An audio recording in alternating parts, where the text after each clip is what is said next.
हरे कृष्णा।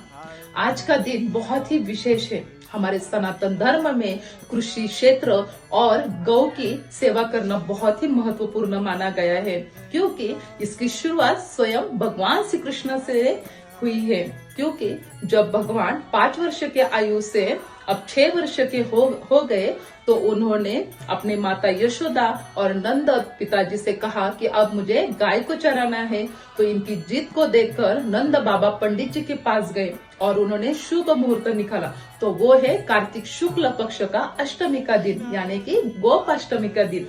तो इसी दिन से भगवान अब गैया चराने के लिए जाते हैं और उनका जो गोप वेश है वो स्वयं माता यशोदा उनको गोप वेश में तैयार करती है।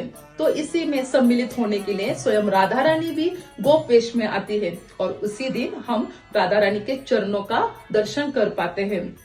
तो हम देखते हैं कि भगवान को गैया कितनी प्यारी है। जब भगवान गैया चराने के लिए जाते हैं तो गैया आगे आगे रहती है और भगवान पीछे रहते हैं। उनके गोरस से पूरे भगवान खुद को नहलाते हैं। तो इसी तरह उनको गोविंद और गोपाल कहा जाता है।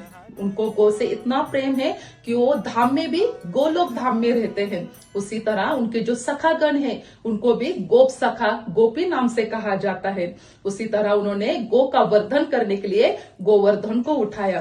तो ऐसे गोपाष्टमी के दिन हमें अपने धर्म को पालन करते हुए गो सेवा करनी चाहिए और उनका संवर्धन करना चाहिए। तो आइए अब सभी को इस्कॉन गर्ल फोरम अहिल्यानगर की ओर से गोपाष्टमी की हार्दिक शुभकामनाएं। धन्यवाद। हरे कृष्णा।